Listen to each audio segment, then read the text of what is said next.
Kemudian di sini Al-Imam Al-Ghazali memberi penjelasan. Sesungguhnya ketika Allah telah menurunkan Al-Quran, Allah menurunkan level keagungan ucapannya sampai pada derajat bisa difahami oleh manusia. Sebab kalau tidak, rasanya sulit kita bisa memahami kalam Allah. Rasanya sulit kita bisa membaca kalam Allah. Kenapa? Karena keagungan yang sangat luar biasa. Walaula tabayyana Allah azza wa jalla li Musa alaihi salam lamma ataqa li sima'i kalamihi kama lam yatq al-jabal mabadi' tajallihi haitsu sara lakka. Ini argumentasi yang menjelaskan bagaimana apa yang menjadi kalam Allah ini tidak akan bisa dicerna oleh makhluknya, tidak akan bisa ditangkap oleh makhluknya ketika Allah tidak menurunkan level dari derajat kalam tadi.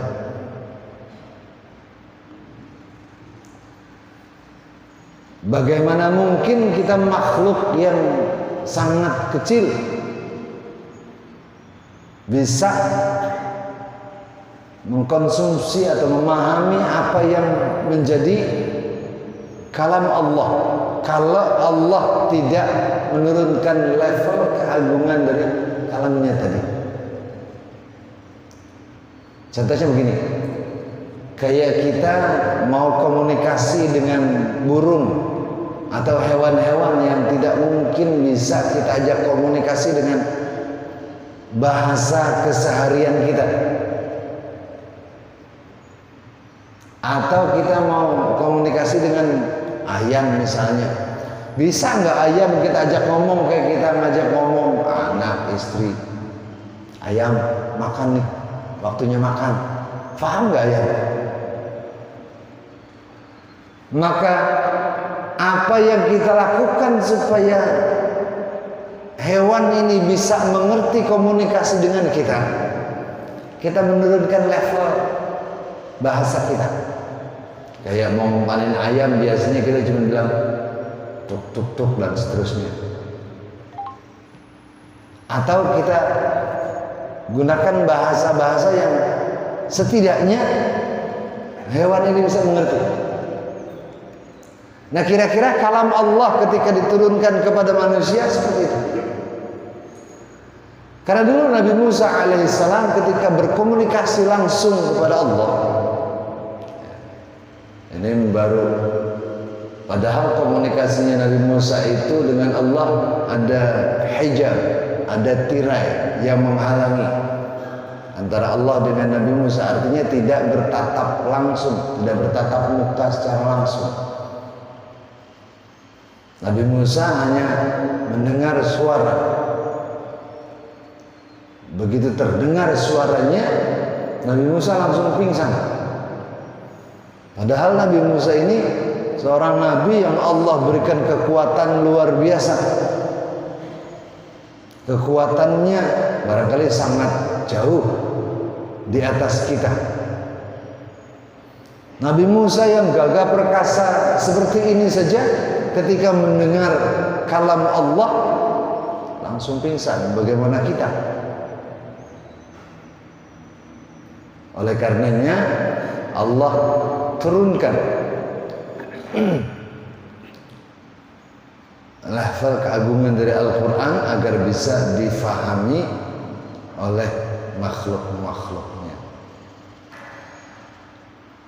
Ini menunjukkan betapa agungnya Allah Subhanahu wa ta'ala, betapa bijaksananya Allah Subhanahu wa ta'ala kepada makhluk-makhluknya.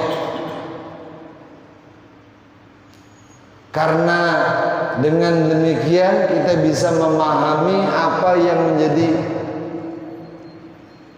petunjuk bagi manusia. Bagaimana makhluk-makhluknya bisa mengenal Allah dari sifat-sifatnya. Dan sifat-sifat Allah yang menunjukkan keberadaan Allah ini ada dalam Al-Quran. Seandainya tidak dilakukan oleh Allah seperti ini, barangkali sulit bagi kita untuk bisa memahami dan bisa mencerna apa yang ada dalam Al-Quran. Walihada abbara ba'dul 'arifin faqala inna kulla harfin min kalamillahi azza wa jalla fil lawhil mahfuz a'zam min jabal Qaf.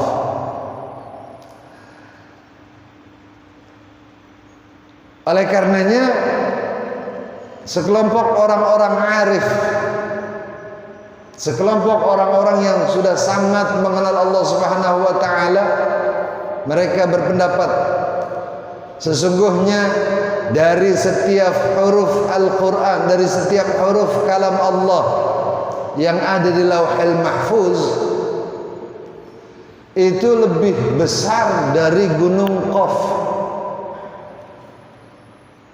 Satu huruf lebih besar dari sebuah gunung.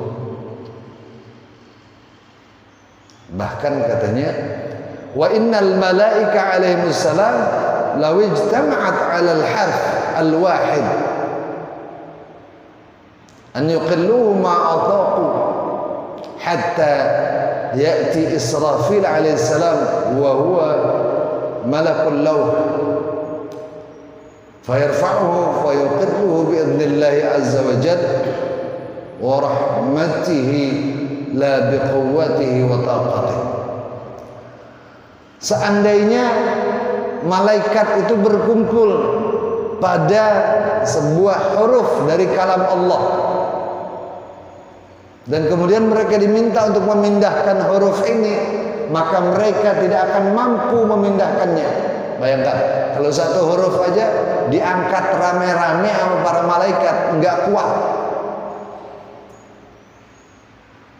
Seandainya Al-Quran yang diturunkan masih, atau kalam Allah yang diturunkan berupa Al-Quran masih dalam kondisi yang aslinya, kalau malaikat aja nggak kuat, bagaimana kita? Kita nggak akan bisa, nggak akan kuat untuk menerima apa yang disampaikan Allah Subhanahu wa taala. Sampai kemudian turunlah malaikat Israfil alaihissalam wa huwa malakul lawh fayarfa'uhu wa yuqilluhu bi'idznillah. Kemudian datanglah malaikat Israfil.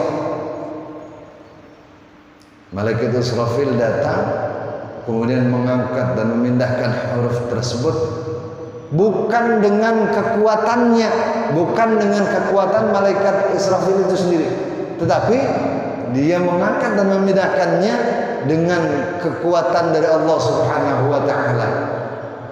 Masih ingat cerita malaikat yang paling kuat itu malaikat apa?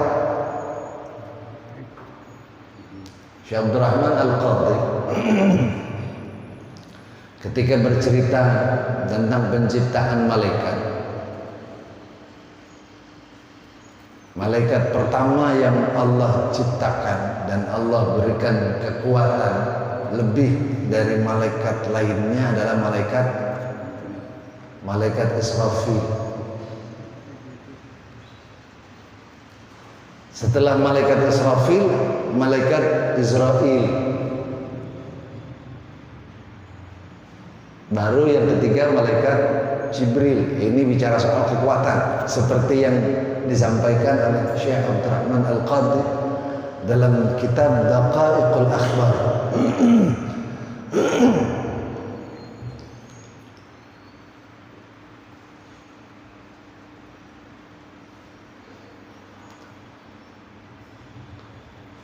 Karena malaikat Israfil ini kelak akan diberikan tugas yang sangat luar biasa. Apa tugasnya? Yaitu mematikan makhluk secara bersamaan dengan meniupkan sangkakalanya. Malaikat Israel saja yang ketika Allah berikan tugas untuk mencabut ruh dari jasad manusia, ini Allah berikan kekuatan yang sangat luar biasa. Padahal mencabut ruhnya bukan dalam masa bersamaan.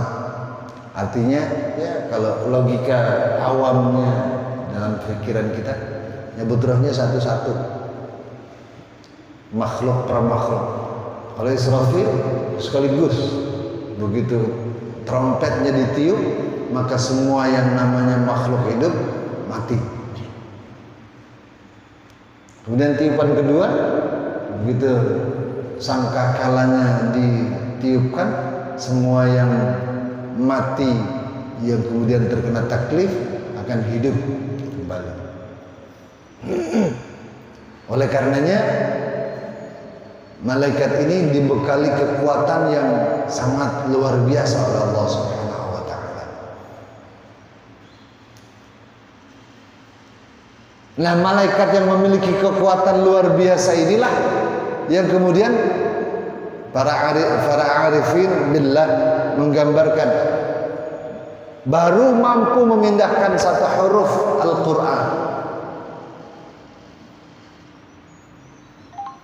di mana ketika para malaikat lainnya berkumpul untuk memindahkan satu huruf saja atau menggeser satu huruf di Lauhul Mahfuz, mereka tidak akan mampu. Oleh karenanya Al-Ghazali menggambarkan kalamullah yang ada di hadapan kita yang sudah berupa mushaf ini sudah mengalami pengecilan levelnya sudah diturunkan begitu banyak oleh Allah Subhanahu wa taala. Dan karena ini bukan sembarang ucapan, bukan sembarang omongan. Karena Al-Quran adalah kalamullah, sementara Allah adalah Khaliq kulla syai', pencipta segala sesuatu. Maka saat kita membaca kalamnya, saat kita membaca Al-Quran, berarti kita sedang berkomunikasi kepada Allah Subhanahu wa taala. Kalau ngobrol sesama manusia saja, ketika kita ngobrol dengan para pejabat, dengan orang-orang terhormat, tentu diperlukan etika-etika khusus agar kita terlihat mengedepankan akhlak. Apalagi ketika kita membaca Al-Quran, di mana kita sedang berkomunikasi pada Zat yang menciptakan kita dan menciptakan jagat raya ini.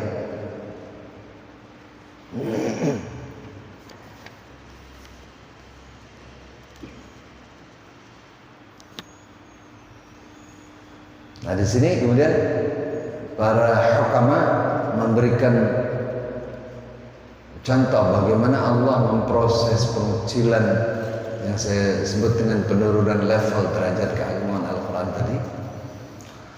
Faqala al-Hakim, inna ra'ayna an-nas lamma aradu an yufahimu ba'd ad-dawab wat-tayr ma yuriduna an min taqdimiha wa ta'khiriha wa iqbaliha wa idbariha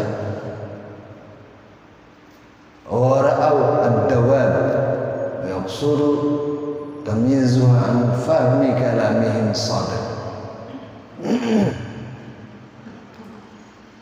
Contoh yang bisa dijadikan pegangan bagaimana kita berkomunikasi dengan ba'dud dawab, dengan sebagian hewan. Bagaimana kita kalau kita lagi ngomong sama burung, ngomong sama kucing, atau mau ya macam-macam binatang lah. Tentu kita tidak menggunakan tidak menggunakan ucapan, tidak menggunakan bahasa yang biasa kita gunakan berkomunikasi sesama manusia. Kalau dengan burung paling biasanya kita pakai siulan atau pakai simbol-simbol suara yang kemudian kita anggap bisa difaham oleh burung. Gak mungkin kita mau ngasih makan burung, kita bilang burung silakan makan, nggak makan terlapar loh. Paham nggak burung? Ketinggian. Bagi seekor burung ketinggian. Karena mungkin daya cerna yang dia punya jauh di bawah level manusia. Maka kita menggunakan simbol-simbol bahasa yang sangat sederhana agar bisa difaham oleh hewan-hewan tadi.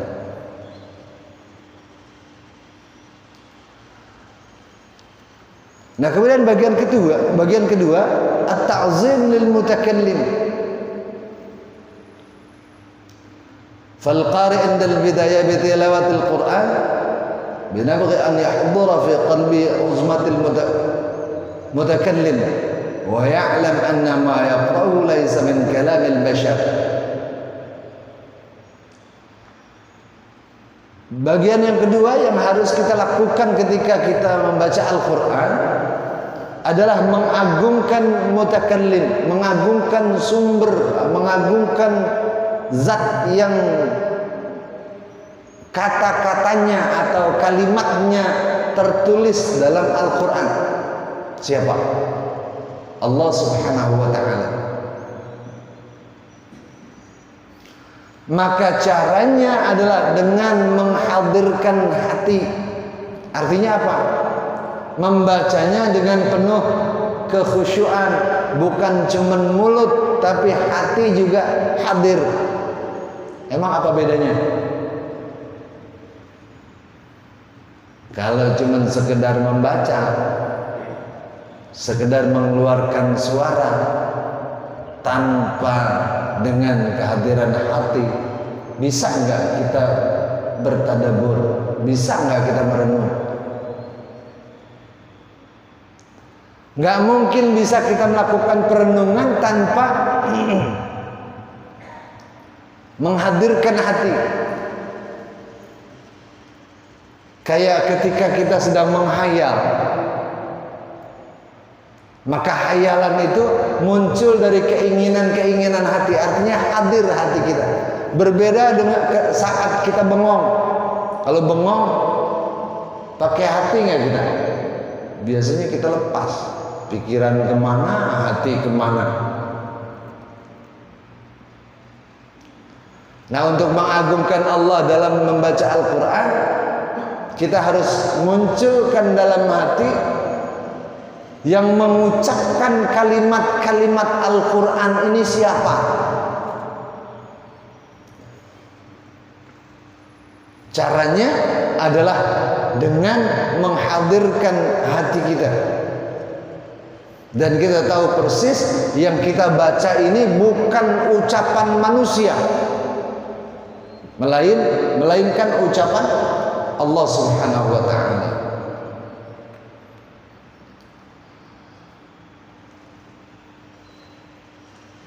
Fa'innahu ta'ala qala la yamassuhu illa al-mutahharun. Mushaf atau Al-Quran itu tidak boleh disentuh kecuali oleh orang-orang yang suci. Meskipun ada perdebatan dalam menafsirkan ayat ini, ada yang menyatakan yang dimaksud adalah yang di Lauhil Mahfuz, yang tidak boleh tersentuh oleh orang-orang yang tidak suci atau makhluk-makhluk yang tidak suci. Pendapat kedua yang menyatakan yang dimaksud dengan tidak boleh disentuh dalam keadaan tidak suci adalah Al-Quran yang ada di tangan manusia. Karena Al-Quran itu diturunkan untuk manusia, maka tidak mungkin Allah menggunakan redaksi yang hanya berlaku di Lauhul Mahfuz, sementara Al-Quran ditujukan untuk umat Nabi Muhammad yang notabene adalah manusia.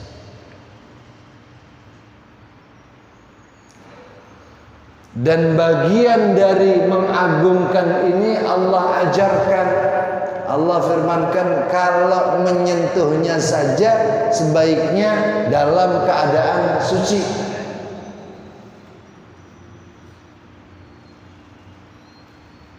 Atau Al-Quran tidak boleh tersentuh kecuali oleh orang-orang yang suci. Ini secara tidak langsung ada informasi dari Allah Subhanahu wa taala, ada perintah dari Allah Subhanahu wa taala untuk mengagungkan Al-Qur'an sekaligus mengagungkan Allah Subhanahu wa taala.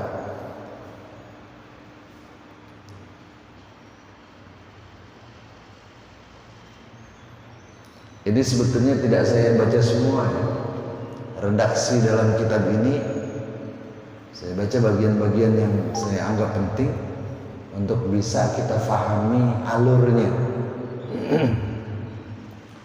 Sebab kalau dibaca semua, mengingat keterbatasan waktu, kapan selesainya ini kitab? Kita baru pada jilid pertama, itu pun masih pada Rabiul Awal. Maka sekali lagi saya sampaikan, tidak secara keseluruhan redaksi kitab saya baca. Yang kemudian yang poin ketiga, hudurul qalb wa tarkul haditsin nafs. Wa qila ya Yahya khudhul kitab biquwwah. Allah Subhanahu wa taala berfirman, ya Yahya khudhul kitab biquwwah. Wahai Yahya, peganglah atau pelajarilah Alkitab dengan sungguh-sungguh, dengan kekuatan.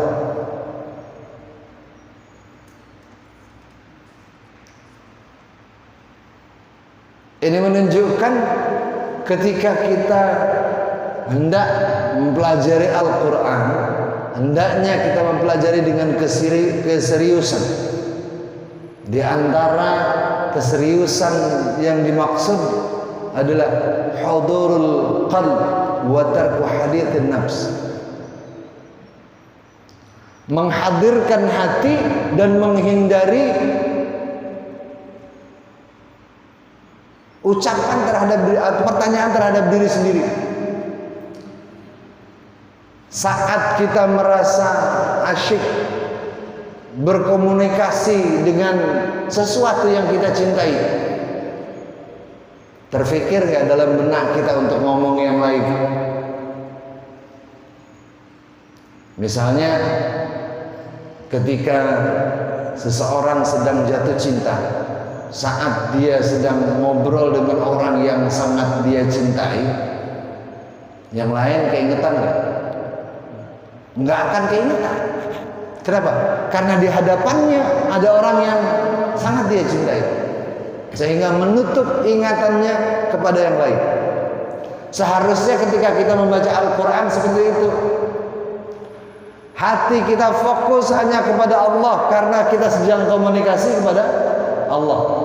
Ini yang jadi pertanyaan, kita kayak begini apa enggak? Rasanya mau enggak. Pertama, baca Qurannya aja kita jarang. Yang kedua, kalaupun kita baca Quran kagak pakai hudurul qalb, enggak pakai menghadirkan hati, ya kita mau baca-baca aja. Dasaran Al-Quran cuma dilihat doang juga ibadah. Jangan kan pakai dibaca, dipandang aja bagian dari ibadah. Oleh karenanya kadang kita mengesampingkan hudurul qalb, padahal ini bagian dari cara untuk mengagungkan Allah Subhanahu wa taala.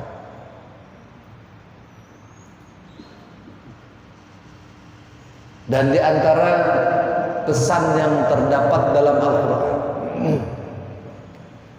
mumpung momennya kita masih pada bulan Agustus, sebagian orang ada yang menyatakan nasionalisme tidak ada dalam ajaran Islam. Benar apa enggak? Cinta tanah air tidak ada dalam ajaran syariat. Benar apa enggak?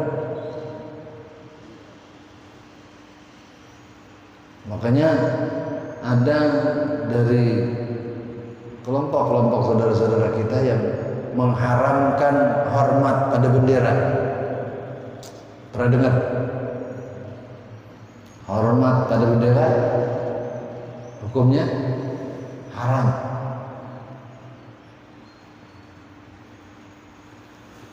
Tetapi para ulama, bil khusus para ulama ahlus sunnah, mengkanter orang-orang yang punya pendapat semacam ini. Nasionalisme, cinta tanah air itu bagian dari syariat. Cinta tanah air bagian dari iman.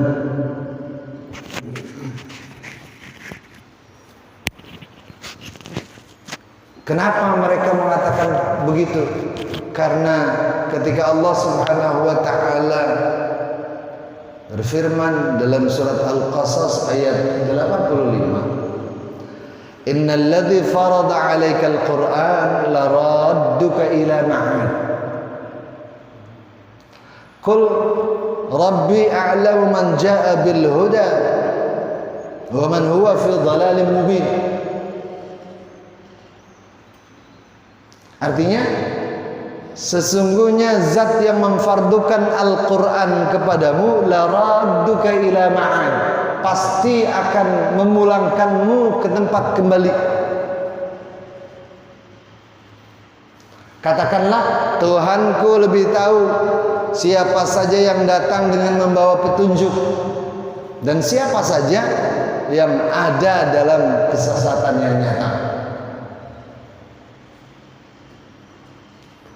Dalam ayat ini ketika Allah menggunakan kata ma'ad,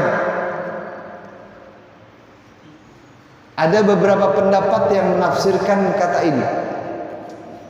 Ada mufassir yang menafsirkan kata ma'ad yang dimaksud adalah syurga, tempat kembalinya Nabi Muhammad.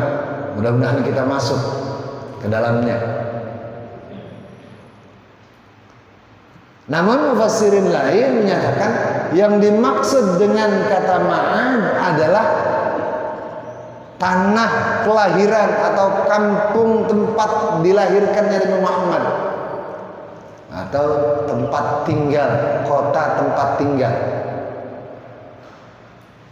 Terbukti ayat ini turun ketika Rasulullah SAW diperintahkan Allah untuk berpindah hijrah dari Makkah menuju Yathrib. Begitu sampai setengah perjalanan, ketika beliau sampai di sebuah kota namanya kota Juhfa, di sebuah, kayak katakan di sebuah perkampungan lah ya, sebuah perkampungan namanya Juhfa. Beliau kerap kali mengucapkan al-watan, al-watan. Kayak kita baru saja berangkat meninggalkan kampung kita, merantau ke kampung orang. Sampai di kampung orang, apa yang kita rasakan? Rasanya kangen, pengen kembali ke kampung sendiri. Padahal meskipun di kampung sendiri nggak ada apa-apa,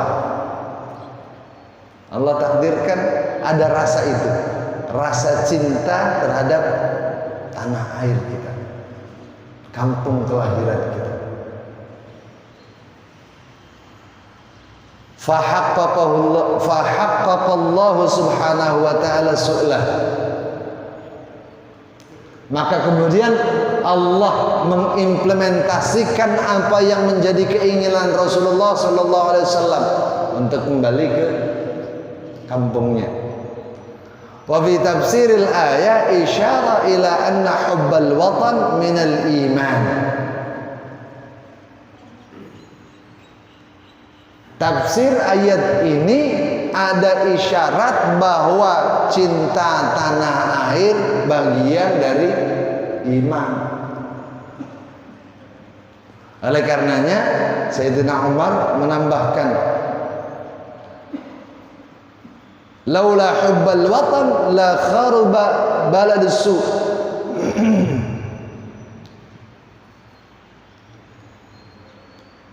Fabihubbil awtan ummiratil buldan. Seandainya tidak ada anugerah rasa cinta terhadap tanah air, pasti negara-negara gersang yang tandus tidak memberikan pengharapan apapun ditinggalkan atau sudah rusak. Tetapi karena kecintaan terhadap tanah air, maka meski negara itu tandus, negara itu gersang, tetap dilakukan pembangunan di sana.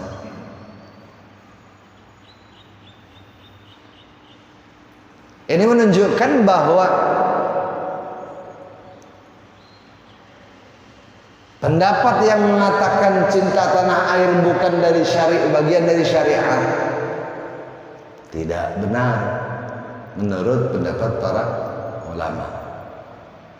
Buktinya Rasulullah mengalami hal semacam ini, punya rasa kangen, punya rasa cinta terhadap kampung halamannya, sehingga kata para mufassir ini isyarat bahwa cinta tanah air bagian dari iman. Kenapa sih tiba-tiba muncul ngomongin cinta tanah air? Karena dengan cinta tanah air menjadi modal utama bagi kita untuk membangun persatuan dan kesatuan. Dengan modal persatuan dan kesatuan, insya Allah kita punya kekuatan. Dengan kekuatan kita bisa melakukan apapun yang kita inginkan, termasuk di dalamnya menciptakan negara ini menjadi baldatun thayyibatun wa rabbun ghafur. Terlebih kita akan segera memasuki tahun politik. Biasanya kalau ada tahun politik muncul isu-isu tertentu yang bisa setidaknya mengurangi, bahkan mungkin memporak-porandakan persatuan dan kesatuan kita. Jangan sampai itu terjadi. Yang namanya tahun politik bukan kali pertama, sudah sering kita ketemu dengan hal-hal seperti itu. Kalau ada perbedaan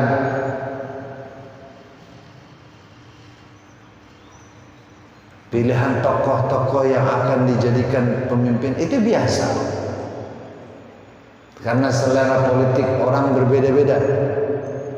Tetapi kemudian jangan perbedaan itu menjadi tajam dan menyebar kemana-mana, sehingga bisa merusak silaturahim kita, bisa merusak persatuan dan kesatuan kita. Dan jika kita punya modal yang sama, punya semangat yang sama, yaitu semangat cinta tanah air, maka mungkin kita bisa jadikan ini menjadi alat untuk menyatukan dan mempersatukan kita, sehingga dengan itu kita tidak mudah dipecah belah, tidak mudah dirusak persatuan dan kesatuan kita. Karena begitu banyak orang di luar sana yang menginginkan pecahnya persatuan dan kesatuan bangsa ini. Karena ketika kita tidak punya kekuatan, kekuatan lain akan masuk, dan ketika kekuatan lain masuk, maka tentu mereka akan memanfaatkan kekayaan yang kita miliki, kekayaan yang ada pada negara ini. Dan tentu kita tidak menginginkan hal tersebut. Kita ingin tetap negara kita adalah bagian dari hidup kita, dan kita bisa mengambil manfaat dari negara yang sangat kita cintai. Dan ini bagian dari pesan Al-Quran yang harus terus kita tumbuh kembangkan, agar dengan ini kita bisa menjalani kehidupan dengan baik dan benar, tanpa harus terpisah-pisah, tanpa harus terpecah-pecah karena dengan persatuan dan kesatuan, insya Allah kita punya kekuatan. Saya kira waktunya sudah habis. Sebelum saya tutup, jika ada pertanyaan, dipersilahkan. Ya.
Waalaikumsalam warahmatullahi wabarakatuh. Ada ulama yang berpendapat yang dimaksud dengan la yamassuhul mutahharun adalah mushaf Al-Quran yang hanya berisi tulisan ayat-ayat Al-Quran. Kalau Quran yang ada terjemahannya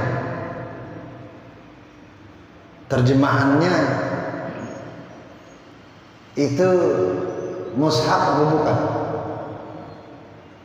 Kalau terjemahannya Quran apa bukan? Bukan.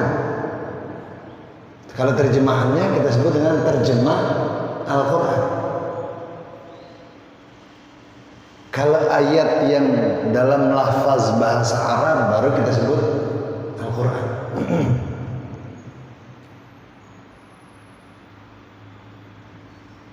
Dan ketika terjemah ini adalah bukan Al-Quran,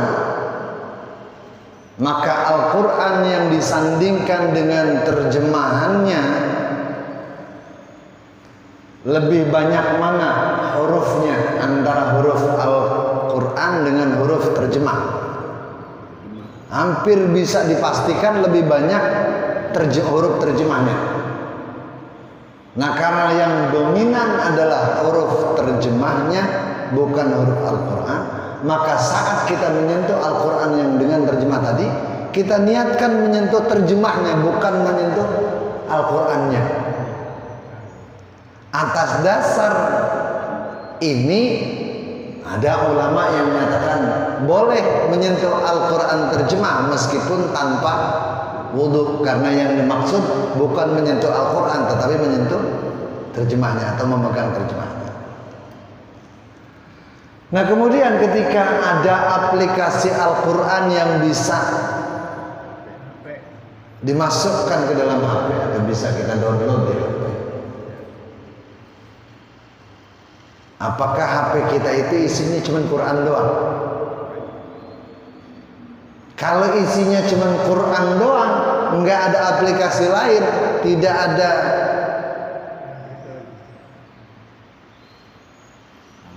tambahan-tambahan lain, maka menyentuh HP itu harus dengan wudhu. kalau Quran doang. Tapi ternyata di HP kita masih banyak aplikasi-aplikasi lain, bahkan mungkin Al-Quran bagian kecil dari yang termuat di dalam HP itu. Sehingga ketika kita kias, kalau menyentuh terjemah Al-Quran saja ada fuqaha yang menyatakan boleh. Begitu juga Al-Quran yang termuat dalam HP, karena pastinya aplikasi-aplikasi lain akan mendominasi HP itu. Cuman yang tidak saya sarankan ringtone yang kita gunakan sebaiknya jangan ayat-ayat Al-Quran atau jangan azan lah. Ya kalau lagi di masjid memang bagus, begitu ada panggilan masuk yang terdengar suara Al-Quran atau suara azan. Tapi satu saat kalau kita lagi di kamar mandi, tiba-tiba ada panggilan masuk, lagi di WC misalnya, kan biasanya HP itu selalu melekat. Nggak mungkin kan kita mau ke kamar mandi, HP-nya kita tinggal di dalam ruangan masjid, bisa hilang kan? Atas kekhawatiran itu kita bawa. Saat kita berada di dalam WC, tiba-tiba ada panggilan masuk, masa suara Al-Quran terlantun di dalam WC, rasanya kurang etis. Ya kalau mau diganti, kalau mau ke WC ganti dulu ringtone-nya, kan ribet.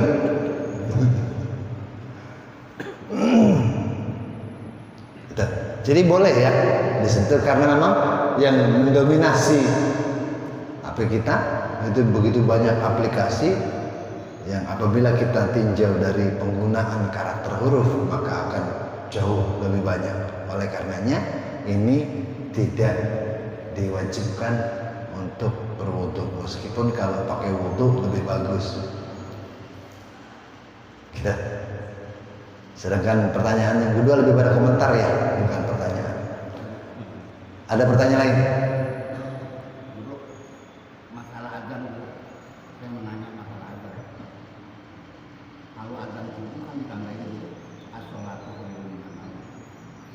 Nah ini di zaman Bilal katanya, kenapa di zaman sekarang ditambahin? Tolong dijelasin dulu. Di zaman Bilal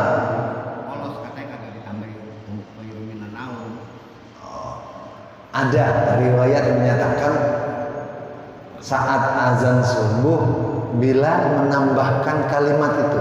Ada riwayat yang menyatakan itu. Artinya satu saat ketika orang-orang harus dibangunkan dan harus dimotivasi dengan semangat, maka kata as-salatu khairun minan naum menjadi motivasi yang sangat luar biasa. Dan kalau tidak salah ada riwayat juga yang menyatakan Rasulullah membenarkan ketika Sayyidina Bilal mengucapkan hal ini. Nanti untuk jelasnya saya carikan riwayatnya.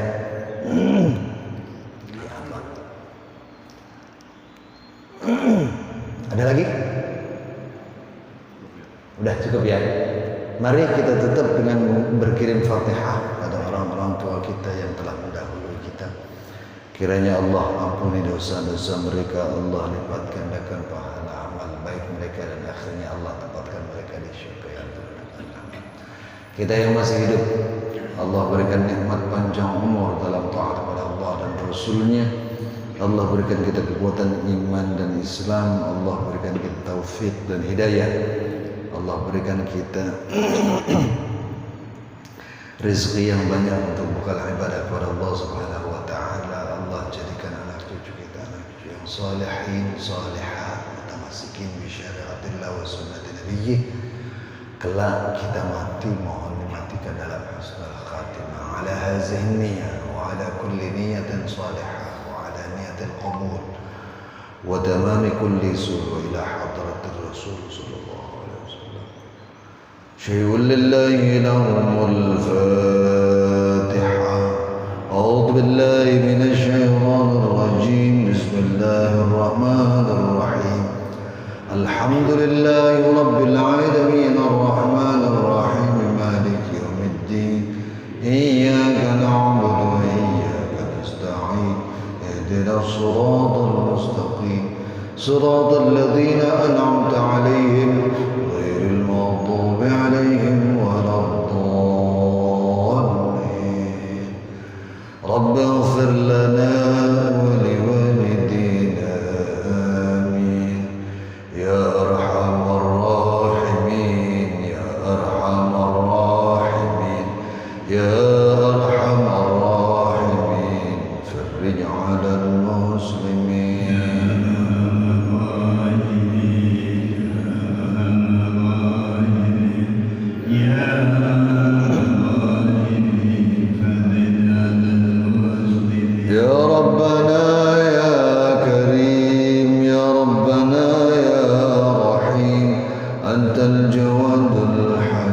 سلام آمنين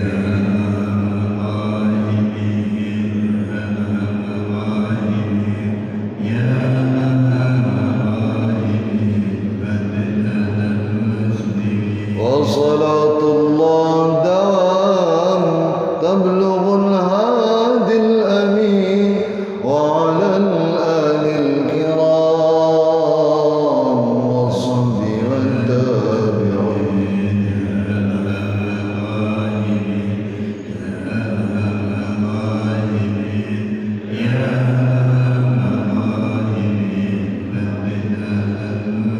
ربنا آتنا في الدنيا حسنة وفي الآخرة حسنة وقنا عذاب النار ربنا وآتنا ما وعدتنا على رسلك ولا تخزنا يوم القيامة إنك لا تخلف الميعاد صلى الله على سيدنا محمد وعلى آله وصحبه وسلم دعواهم فيها سبحانك اللهم وتحيتهم فيها سلام وآخر دعوانا أن الحمد لله رب العالمين. Adalah iyyakum, mohon maaf atas segala kesalahan dan kekurangan.